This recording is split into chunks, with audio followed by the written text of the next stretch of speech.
This is one of those rare opportunities in life when you get to sit in a quiet moment and visit with a longtime friend who just happens to be the coach of the 2012 NCAA basketball championship team, John Calipari. John and I go back a long, long way, and it's been an interesting journey for you. People see the success that you have today, John, but they have no idea how difficult it was for you to get to where you are today. And I want to thank you for spending some time with us and just to talk a little bit about the championship season. I just put together a small group of questions to answer for you to answer, but I want to thank you for spending this time with our viewers. Well, first of all, let me thank you. And you've been helping me. When I was at UMass, he would come in and coach our staff, me included. And I'm going to tell everybody the one thing that was one of the major things you've ever said to me, what I've done with my staff, and we have, which means guys get jobs and all good things happen. You're each other's PR machine. One of the first things he said, just look, guys, when you go out and you speak publicly or you're in groups or anywhere you go, you're the other guys on the staff. You're their PR machine. And what happens is it just builds great karma. It builds great camaraderie. And now these guys get jobs. When you're eating at each other, who's the top assistant? Who's the second assistant? Everybody loses. And not only that, it bleeds to the players. You know that. Mm-hmm. When we're amongst the players, we're each other's PR machine. You know, coach is so hard.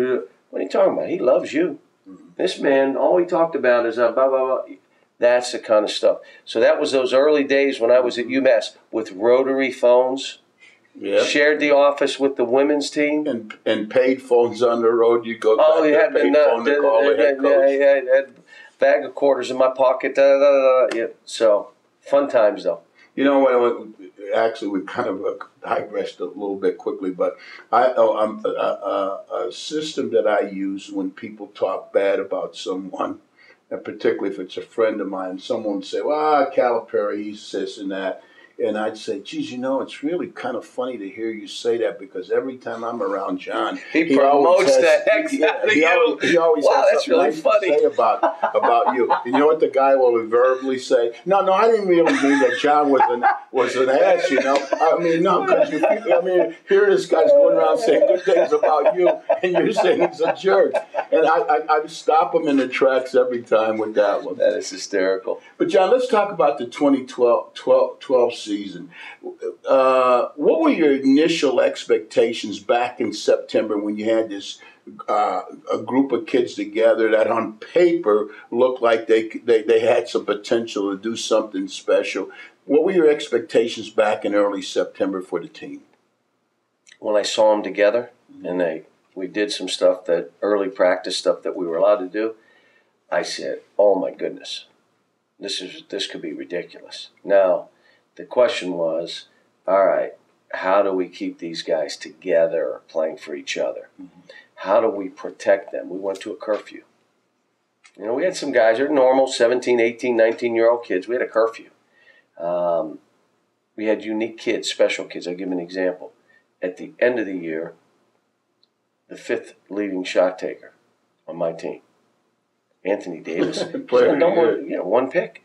The 4th shot taker, Michael Gilchrist. What? He's the 2nd pick of the draft. We had a young man that had started the year, really half a year before and the year after, was the MVP of the SEC tournament, Darius Miller. Called him in and I said, Darius, you're a starter, but we got 6 starters. We have 6. I wanted to introduce him as a starter at the game, 6 starter, because I didn't really know what to do. But he was fine coming off the bench. He went from an undraftable player to right on the edge of first round by becoming the 6th man. How you do that? Yeah. And so we had all that working. Then you had Deron Lamb and Terrence. Mm-hmm. Terrence could have left the year before. He'd have been about the 17th, 18th pick of the draft, which he ended up being this year. I think he should have been in the top 10. I'm biased. But I'm also right. Okay. So he goes 18. He's going to do fine.